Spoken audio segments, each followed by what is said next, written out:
21वीं सदी में ऐसा कहा जाता है कि मनुष्य प्राणी के बारे में बड़े स्पष्ट शब्दों में किसी ने सही कहा था, man is a social animal. मनुष्य ये समाजशील प्राणी है। 21वीं सदी में man is a social animal, यहाँ से हमारा सफर man is a selfish animal यहाँ तक पहुँचा है। और ऐसे समझ में जब परिवार हम साथ साथ है कहते थे, अब हम आपके हैं कौन ये कहना शुरू हो गया। और इसके मानसिक दृष्टिकोण से कुछ परिणाम देखे जा रहे जिस पर रिसर्च हो रहा है। अपने देश में कभी भी डिप्रेशन की गोलियां कोई खरीदता नहीं था। उसका एक ही कारण था, माँ के गोद में दुनिया का सबसे ज्यादा खुशी हमें मिलती थी। जब पिताजी की उंगली पकड़ते थे तब चेहरे पे जो समाधान रहता था वो करोड़ों रुपए खर्च करके नहीं मिल सकता था। मगर जब कोई बच्चा ये अपने परिवार से वंचित रहता है, और हमारे मराठी में जैसे एक गीत है कि वो चाहे राजा हो सम्राट हो, स्वामी तिन्ही जगाचा आई बिना भिकारी। तो जब कोई बच्चा माँ के बिना रहता है तो उसके बारे में चिंता होनी चाहिए। और ये चित्रपट की मुख्य भूमिका है। जब हमारे संस्कृति में हमारी मौसी कहानी बताती थी, हमारी माँ कहानी बताती थी, हमारी नानी कहानी बताती थी, दादी कहानी बताती थी, और ऐसा विज्ञान कहता है कि -9 to +5 यह हमारा जीवन का, हमारी स्मरण शक्ति, हमारी बुद्धिमत्ता का जो भी विकास होना चाहिए, उसकी क्षमता बढ़नी चाहिए, यही उम्र में बढ़ती है। बचपन में जो बातें हम सीखते हैं, जो सांस्कृतिक मूल्य हम समझते हैं, जीवन में एक अच्छे इंसान बनने के लिए वो काम में आते हैं। आज हमारे सलील कुलकर्णी जी ने जो चित्रपट बनाया है वो इसी मूल्यों के आधार पे है।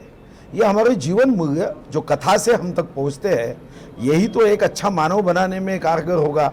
रास्ते बनेंगे, इमारतें बनेगी। अगर अच्छा मानव बनाने में हम कामयाब नहीं होंगे तो ये सारी निर्जीव वस्तुएं हमारे जैसे जीवित व्यक्ति के जीवन में आमूलाग्र बदलाव नहीं कर पाएगी।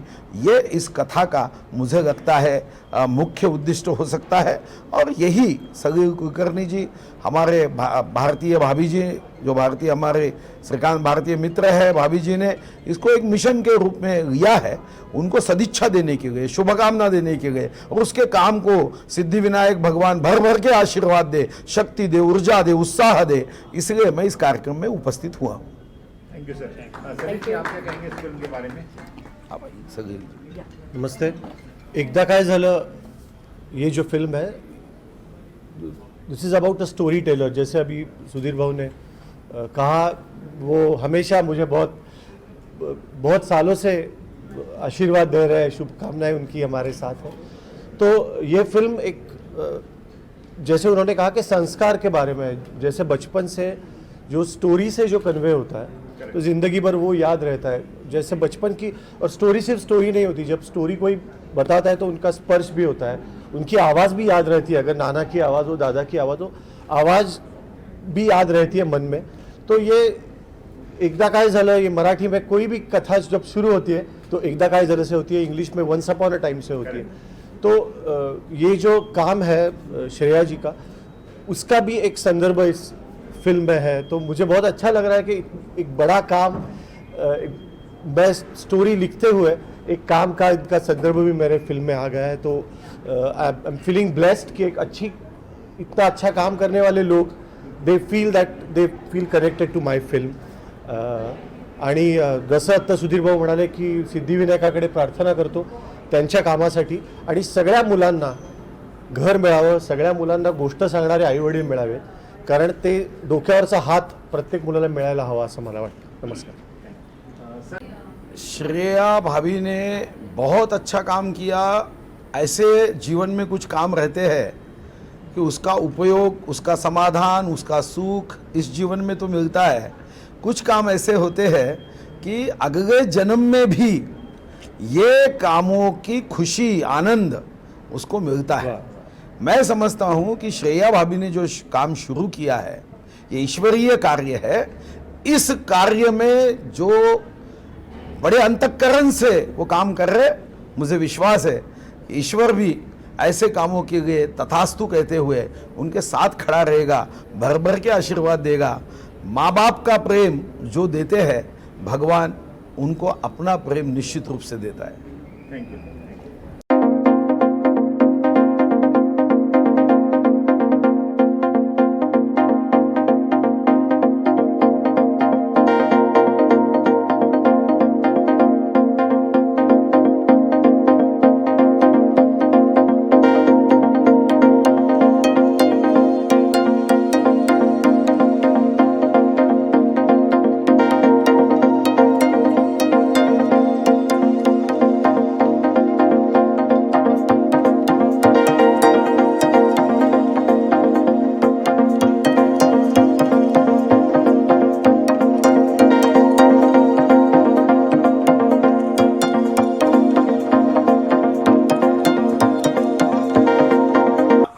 हजारो गोष्टी आपल्या आयुष्यात कोणाच्या तरी माध्यमातून आपल्यापर्यंत पोहोचतात।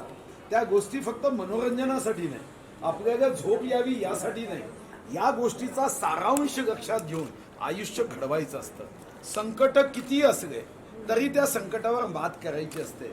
आपणही बघितलं की जेव्हा अभिमन्यू गर्भामध्ये होता, कथा ऐकली आणि चक्रव्यूह कसं भेदायचं याचा अर्धवट ज्ञान त्यांनी घेतलं। जगातलं हे विज्ञान आता सांगताय की कथेतून माणूस यशापर्यंत पोहोचू शकतो, यशाचं शिखर पादाक्रांत करू शकतो। आणि आपल्याला अर्जुनाची ती कथा नेहमीच आपल्याला सांगितली गेली की जेव्हा इतरांना विचारलं तर त्याला आकाश दिसायचं, झाड दिसायचं, झाडाच्या फांद्या दिसायच्या, पान दिसायचं, पक्षी दिसायचा। अर्जुन एकच होता ज्याला झाड दिसत नव्हतं, पक्षी दिसत नव्हता, फक्त डोळा दिसत होता, सार एकच होता। कासवाची सस्याची गोष्ट आपण ऐकली, पण ती सुद्धा आपल्याला झोप यावी यासाठी नाही, तर आपल्याला सातत्य आपल्या आयुष्यामध्ये प्रत्येक प्रयत्नामध्ये असावं, निरंतरता असावी यासाठी सांगितली। आणि म्हणून पहिल्यांदा मी तुम्हाला सदिच्छा देतो की एकदा काय झालं या चित्रपटातून आपल्याला भविष्यामध्ये जीवन घडवण्याचा संदेश घ्यायचा आहे।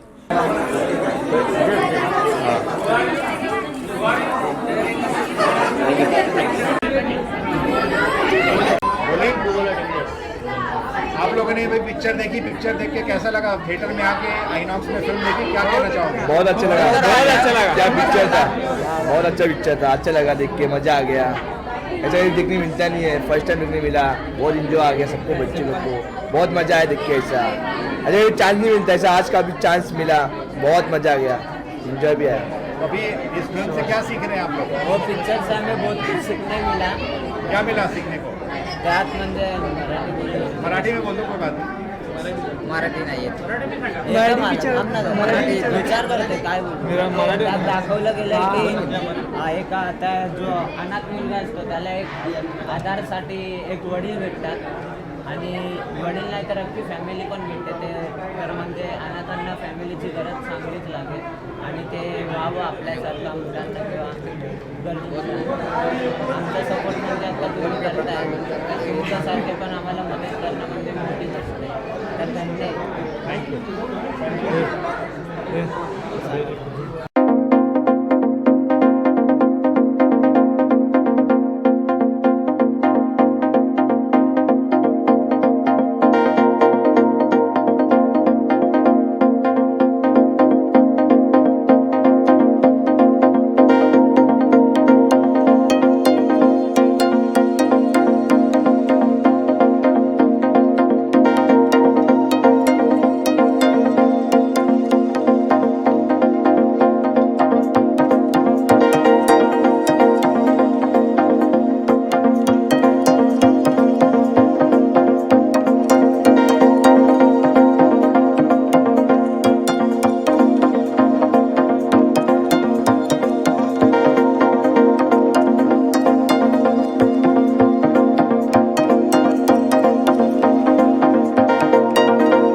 जी वैसे आप सभी को पता है जो ये बात मैं बताने जा रही हूँ, हमारे भगवान श्री कृष्ण जो पहले फॉस्टर चाइल्ड है, हमारी ओर से वो सबसे पहले फॉस्टर चाइल्ड हमारे भारतवर्ष के हैं और उनकी जयंती जो 18 अगस्त को शुरू हुई है।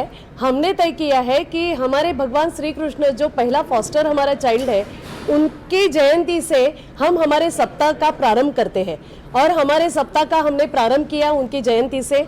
उनकी जयंती के अवसर पर हमने अलग अलग से एक्टिविटीज़ की शुरुआत की और हम ये सप्ताह के दरमियान हम यही बताने जा रहे कि अनाथ नहीं स्वनाथ।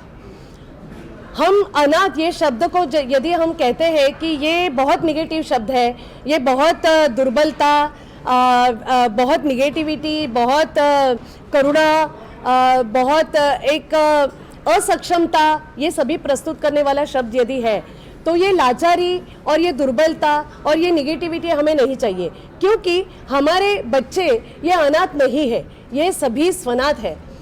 तो क्यों ना हम एक पॉजिटिव शब्द उनको दे दें, जैसे अपंग का दिव्यांग किया वैसे ही अनाथ का स्वनाथ हो, ये हम चाहते हैं, क्योंकि हमारे बच्चे वैसे अनाथ है ही नहीं। वो कोई भी लाचार, कोई भी दया के पात्र, कोई भी असक्षम, ये हमारे बच्चे नहीं है। ये सभी अनाथ बच्चे, ये सभी स्वनाथ है, ये अपने स्वयं के नाथ है, क्योंकि उनका नाथ कोई नहीं है लेकिन वो अपने स्वयं के नाथ है। वो स्वयं प्रेरित और स्वयं तारा है और वो हमारी खुद की जो अपनी दिशा है वो खुद तय करते हैं। अपने संघर्षों से जूझते हुए, अलग अलग यातनाओं से, अलग अलग से पीड़ाओं से गुजरते हुए अपनी मंजिल खुद तय करने वाले ये हमारे स्वनाथ बच्चे हैं। इसलिए हम कहते हैं अनाथ नहीं स्वनाथ। और यदि ये फॉस्टर सर्विसेज क्या है, इसके बारे में यदि मैं बताना चाहूँ तो मैं कहूँगी आपको कि हमारा देश ये परिवार आधारित देश है। हमारे परिवार की संकल्पना के बारे में सभी विश्व में हम इस संबंध में बहुत ही हमारी ख्याति है, हमारी ये देश की विशेषता है। लेकिन हमारे देश में ये परिवार आधारित सेवा जो है, जो अनाथ बच्चों के संबंध में है, जो संस्था में बहुत बड़े पैमाने पे बच्चे पाए जाते हैं, ये उन अनाथ बच्चों के संबंध में ये सेवा है और उन अनाथ बच्चों जैसे जिनको केयर एंड प्रोटेक्शन की ज़रूरत होती है, ऐसे कानून ने तय किया है। जुवेनाइल जस्टिस एक्ट 2015 और उसके आगे की अलग अलग सी अमेंडमेंट्स, इसके द्वारा हमारे बच्चों के लिए एक परिवार आधारित सेवाओं का जिक्र किया गया है, जिसमें आप सभी जानते हैं वो एडॉप्शन की बात जानते हैं। हम यही कहते हैं कि जैसे एडॉप्शन ये बच्चों को उनका बचपन सुखी, समृद्ध, संपन्न और एक अच्छा हंसता खेलता बचपन मिले और परिवार में उनका पूरी तरह से उनका बचपन सुरक्षित हो, तो ये उन बच्चों का हक है, उन बच्चों को हमारे घटना ने दिया हुआ अधिकार है, तो ये अधिकार उनको मिलने चाहिए। हर बच्चे को परिवार, ये हमारा स्लोगन है, जिसके तहत हम स्वनाथ फाउंडेशन की ओर से हमारा ध्येय लेके ये चले हैं और हम कहते हैं कि ये परिवार आधारित जो सेवा है, जो फॉस्टर केयर सर्विसेज है, जो पालन पोषण करने वाली एक पोषण देखरेख सेवा है, जिसे फॉस्टर केयर सर्विसेज इंग्लिश में कहते हैं, और जैसे एडॉप्शन जिनको समाज में एक उचित स्थान मिला और हर बच्चे को परिवार मिला और हर बच्चे को अधिकार उस परिवार में सुरक्षित रहे, वैसे ही फॉस्टर केयर सर्विसेज के जरिए हमारे ये बच्चे जो अनाथ है, जिनको केयर एंड प्रोटेक्शन की जरूरत है, इन सभी जरूरतमंद बच्चों के लिए परिवार की संकल्पना हमारे देश में हमारे जुवेनाइल जस्टिस कानून ने दी है, वो उन्हें मिलनी चाहिए और परिवार आगे बढ़े और इन बच्चों की एक टेम्पररी पेरेंटिंग, अस्थायी रूप से गोदी लेने का प्रावधान हमारे फॉस्टर केयर सर्विसेज के द्वारा हमारे कानून ने हमें दिया है। इन बच्चों के हित में, इन बच्चों के सर्वोत्तम हित के लिए दिया है, तो उनको वो मिले और हमारे बच्चे सुखी, समृद्ध, संपन्न और एक पारिवारिक जीवन बिताए और अपनी अपनी बढ़ोतरी, अपनी अपनी एक अलग सा प्रोग्रेस वो उनके जीवन में करे। तो इसलिए स्वनाथ फाउंडेशन कटिबद्ध है। हम एक स्वयंसेवी संस्था है, लेकिन इससे भी ज़्यादा हम एक मूवमेंट देश भर में चला रहे हैं। हम एक अभियान चला रहे हैं जहाँ पे हम परिवार आधारित इस फॉस्टर केयर सर्विसेज के संबंध में बात कर रहे हैं और हमारा जैसे भगवान श्री कृष्ण ये देवकी और वैसे वसुदेव का पुत्र था, लेकिन अपने माँ पिता कैद में होने की वजह से ये हमारा छोटा सा नन्हा सा कृष्ण भगवान ये गया यशोदा और नंद के घर, जहाँ पे उसे सुरक्षितता मिली, जहाँ पे उसका समृद्ध संपन्न और बचपन बहुत आनंदी रहा। और इनकी पेरेंटिंग जो हुई, ये मैया यशोदा मैया और हमारे नंद, इन्होंने जो परवरिश इस बच्चे की तो इसी वजह से उसके माँ पिताजी कैद में होने के बावजूद भी उसे ऐसी शिक्षा मिली, ऐसे संस्कार मिले कि हमारा भगवान श्री कृष्ण ये आगे जाके बहुआयामी व्यक्तिमत्व बने और उन्होंने तो पूरे विश्व को गीता के माध्यम से वो जगत गुरु बने। तो ऐसे जगत गुरु बनने की हैसियत रखने वाले हमारे अनाथ श्री कृष्ण यानी अनाथ हमारे बच्चे और जिनको केयर एंड प्रोटेक्शन की जरूरत है, ऐसे जरूरतमंद बच्चे, ये सभी देवकी नंद उनके पास नहीं है तो क्या हुआ, वो यशोदा नंद के घर में जा सकते हैं। और हमारे देश में इन यशोदा नंदों की कमी नहीं है। हमारा देश ये परिवार को संभालने वाला, परवरिश में दिलचस्पी लेने वाले और संस्कारित करने वाला हमारा परिवार है। तो हमारे परिवार में ऐसे पेरेंट्स की कमी नहीं है, तो ऐसे चाइल्डलेस कपल्स भी हमारे देश में 2 करोड़ से भी ज्यादा है। और हमारे यहाँ ऐसे भी परिवार है जो अपने बच्चे को संभाल रहे हैं, लेकिन उसके साथ साथ ये फॉस्टरिंग कर सकते। तो हमारे कानून ने ये अधिकार इन परिवारों को भी दिया है और हमारे कानून ने ये अधिकार हमारे अनाथ बच्चों को भी दिया है। तो हम चाहते हैं कि इन बच्चों का सुखी, संपन्न और समृद्ध जीवन हो और वो परिवारों में ही हो सकता है। ये हमारे कानून ने हमारे बच्चों के लिए दी हुई एक बहुत बड़ी मिसाल प्रस्तुत हमारे कानून ने की है। तो इसका लाभ ये सभी बच्चों को मिले और बच्चे संस्थाओं में नहीं तो उनके लिए परिवार यही एक स्थान है और वो स्थान इन बच्चों को मिलना चाहिए। और हमारे समाज में हमारे ये अनाथ बच्चों को उचित स्थान, एक अच्छा सम्मान मिलना चाहिए। इसीलिए हम कह रहे हैं कि अनाथ नहीं स्वनाथ। यदि ये बच्चे अपंगों को दिव्यांग करने के बाद जैसे दिव्यांग करके प्राउड फील करके ये सब हमारे जो अलग अलग सी डिसेबिलिटी का शिकार बन गए हैं, लेकिन ये अभी दिव्यांग कहा जाता है उनको, वैसे ही हमारे अनाथ बच्चे अनाथ न होते हुए उनको स्वनाथ कहा जाए और उनको उचित स्थान हमारे समाज में मिले, ये हम चाहते हैं और ये हमारी मनोकामना है। और ये अभियान इसीलिए हम देश भर में घूम घूम के बता रहे हैं। हम समाज में जाके इस संबंध में भगवान कृष्ण की स्टोरी बताते हैं और ये छोटी सी स्टोरी बताते हुए हम सबको ये याद दिलाना चाह रहे हैं कि हमारा समाज, ये भारतीय समाज, ये समाज कभी अनाथों के लिए समाज अलग सा नहीं था। हमारे सभी अनाथों की व्यवस्था हमारे समाज में की गई है। हमारे भारतवर्ष में अनाथ ये शब्द ही पहले नहीं था। उसके बाद में जैसे अंग्रेज आए, जैसे कैलेमिटीज बढ़ी, नेचुरल कैलेमिटीज, ह्यूमन कैलेमिटीज, इसकी वजह से मानव निर्मित ये आपदाओं की वजह से बड़े पैमाने में बच्चे अनाथ हुए और इनके लिए फिर कोई तो छत चाहिए, इनके लिए रहने की व्यवस्था चाहिए। इसीलिए संस्थाओं का संस्थाकरण या संस्थाएं बढ़ती गई, पलती गई और बच्चों का विकास इसमें ही हो सकता है। ऐसा पहला ही जो लास्ट का पर्याय कानून ने दिया था वो सबसे पहला पर्याय बन गया और हमारे सभी बच्चे दुर्दैवपूर्ण कुटुंब या परिवारों में जाने की वजह से, जाने के बजाय वो सभी संस्थाओं में डाले गए। अभी भी कानून ने कहा है कि बच्चों का सर्वोत्तम हित ये फैमिली में ही हो सकता है, ये उनको अच्छा परिवार मिले, ये सभी बच्चों की जरूरत है, ये सभी बच्चों के हक और अधिकार हमारे कानून ने हमें दिए हैं। लेकिन इसका अमल हमारे देश में हो नहीं रहा है और इसकी वजह से ही हमें लगातार ये प्रयास करके हम सभी लोगों को ये बताने जा रहे हैं कि हमारा भारतवर्ष स्वनातों का भारत देश है। हमारा ये जो भारत देश है वो सभी लोगों को स्वीकृति देने वाला देश है। तो इसमें अनाथ ये शब्द अलग होने की जरूरत नहीं, हम सब स्वनाथ देश के रहिवासी है। स्वनाथ ये हमारा संस्कृति का भाग है, हमारी गरिमा, हमारी विरासत ही यही कहती है। तो ये बच्चों को हमारे परिवारों में स्थान मिले और ऐसे परिवार हम ढूंढने के लिए निकले हैं।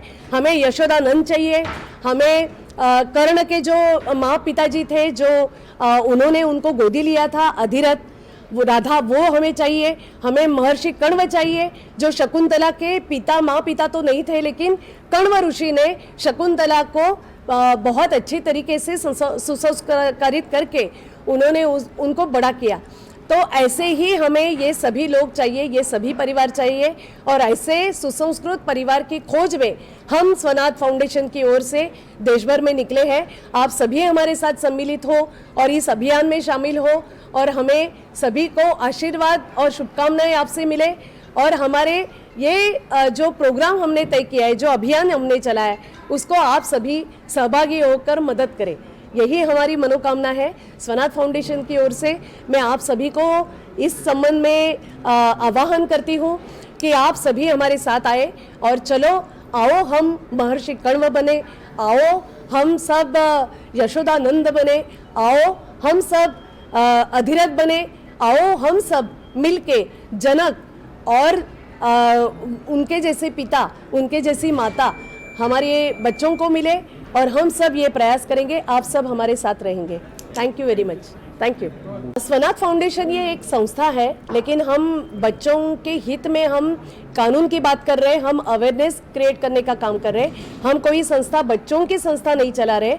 हम जो बच्चों की संस्थाएं हैं उनमें ही हम ये बात कहना चाह रहे हैं कि सभी को परिवार मिले, इसीलिए सभी संस्थाओं के संस्था चालक हो, उनके कार्यकर्ता गण हो, उनमें काम करने वाले अधिकारी वर्ग हो, इन्होंने सबने ये सोचना चाहिए और स्वनाथ के मूवमेंट में उन्होंने शरीक होना चाहिए। ये फॉस्टर का जो ये वीक है, ये वीक के माध्यम से हम यही कहने जा रहे हैं कि हमारे भगवान श्री कृष्ण जैसे अनेक श्री कृष्ण हमारे अनाथालयों में, हमारे बालिकाश्रम में, हमारे बाल आश्रम में है, उनको परिवार देने के लिए प्रयास सभी देश भर में सभी दृष्टि से हो, और इन्हें अच्छे खासे सुसंस्कृत परिवार मिले। कारीगर जी, कितने बच्चे आज देख रहे हैं, अनाथ बच्चे, उनके इंतजाम बहुत अच्छा किया यहाँ पे, क्या कहना चाहेंगे? 70 से भी ऊपर बच्चे आज इस मूवी देखने आए हैं।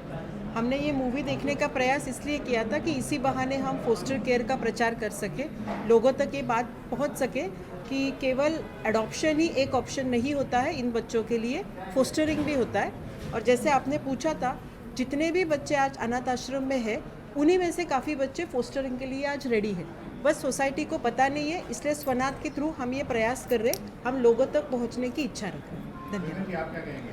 इसके ऊपर मेरा यही है कि इन बच्चों को ये फोस्टर केयर की सर्विसेज उस समय पे मिल नहीं सकी थी, कि उस समय अगर उन बच्चों को फोस्टरिंग मिली होती तो वो आज संस्था से निकले नहीं होते। तो इन बच्चों को हमारा मेन उद्देश्य ये भी कह सकते हैं कि ये मूवी दिखाने के माध्यम से कि वो बाकी अनाथ बच्चों के लिए एक इंस्पिरेशन बने, कि मतलब हमको जो चीज़ नहीं मिली और कानून में अगर इसकी व्यवस्था है तो आप इस चीज़ का लाभ लें। क्योंकि इसमें स्वनाथ फाउंडेशन का बेसिकली 3 माध्यम से स्वनाथ फाउंडेशन काम करता है। एक कि जो गवर्नमेंट की बॉडी है, तो उन लोगों को हमें समझाना पड़ता है कि आपको कायदे के थ्रू ये बच्चों को दिया कैसे जाए। अब ये फोस्टर केयर कायदा तो आ गया, पर उसकी इम्प्लीमेंटेशन हो नहीं पाई क्योंकि लोगों ने इसको मतलब एक्सेप्टेंस नहीं हुआ था। तो हम गवर्नमेंट को एक सेंसिटाइज करके कि ये बच्चों को कैसे दिया जाए, यहाँ पर हम एक रोल प्ले कर रहे हैं। दूसरा, ये जो बच्चे हैं, इनकी विलिंगनेस लगती है, इनका कंसेंट लगता है कि मतलब हाँ, हम फोस्टर केयर में जा सकते हैं। तो ये जो ऑर्फन बच्चे, जो ये 18 प्लस के, जो आज 70 बच्चे,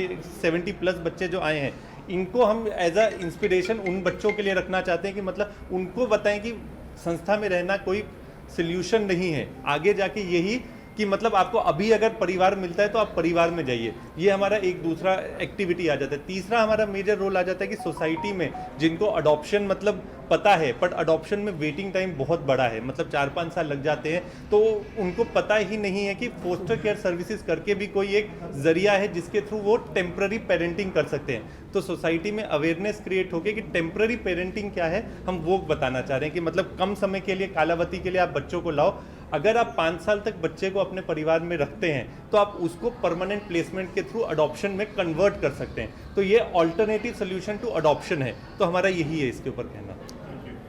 बड़ा उन्होंने डिसीजन लेकर ये पॉलिसी कैसे सभी राज्यों में जा सकती है और इसका सुचारू रूप से कैसे क्रियान्वयन हो सकता है, इसके बारे में बहुत ज़्यादा उन्होंने सपोर्ट सभी राज्यों को वो सपोर्टिव रोल भी प्ले कर रहे हैं और उनकी ओर से लगातार इस संबंध में फॉलो एक्टिविटीज़ भी ली जा रही है कि जो फॉस्टर केयर सर्विसेज है इसको सभी जगह पर सुचारू रूप से चले। इसलिए सेंट्रल गवर्नमेंट भी बहुत आग्रही है और हम डिजिटल प्लेटफॉर्म ये अभी की आज की मुझे लगता है कि काल की एक ज़रूरत हम कह सकते हैं।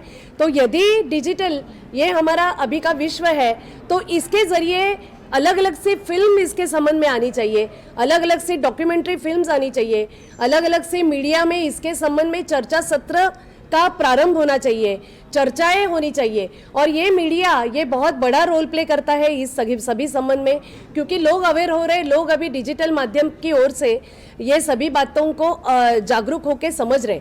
तो हम चाहते हैं कि इसी वजह से आज की फिल्म देखने का और लोगों को इस संबंध में फॉस्टर केयर के वीक के संबंध में हमें स्वनाथ फाउंडेशन की ओर से यही मैसेज देना है कि अलग अलग से सलील कुलकर्णी, डॉक्टर सलील कुलकर्णी ने ये फिल्म बनाई एकदा काय झालं ये संबंध में उन्होंने पेरेंटिंग के संबंध में तो विचार प्रस्तुत किया, लेकिन उसके साथ साथ एक फैमिली क्या होती है और एक फैमिली में जब एक रास्ते पे दिखा हुआ बच्चा जो भागते भागते उनको मिलता है और उनकी परवरिश उनके बच्चे के साथ ही वो किस तरीके से करते हैं और वो एक अच्छा बॉन्डिंग कैसे उनमें होता है और जो अटैचमेंट, जो इन्वॉल्वमेंट और वो बच्चे को जिस तरीके से वो सुसंस्कारित करते हैं अपनी बच्चे की तरह, तो ये बहुत खास बात है।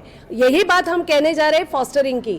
जो कोई भी माँ पिता जो अपने बच्चे के साथ कोई भी ऐसे बच्चे की परवरिश कर सकती है जो माँ पिता जी से वंचित है, जो माँ पिता अपना खो गया है और जिनको केयर एंड प्रोटेक्शन की ज़रूरत है जो हमारे कानून ने दिया है। तो ये सभी बच्चे ऐसे शरीक हमारे परिवारों में हो सकते हैं और उनकी ज़िंदगी तो कमाल की ज़िंदगी होगी ही, क्योंकि उनके सभी बातें वो समझ पाएंगे, वो सभी बातों से दूर नहीं रहेंगे, वो सभी बातें उसी तरीके से समझेंगे जैसे हमारे नॉर्मल चाइल्ड समझते हैं। तो उनका वो बहुत अच्छे सर्वोत्तम नागरिक देश के बनेंगे और उनका वो जो करियर का ग्राफ है वो भी बहुत कमाल का हासिल कर पाएंगे। तो हम यही बात कहना चाह रहे हैं। थैंक यू वेरी मच, धन्यवाद।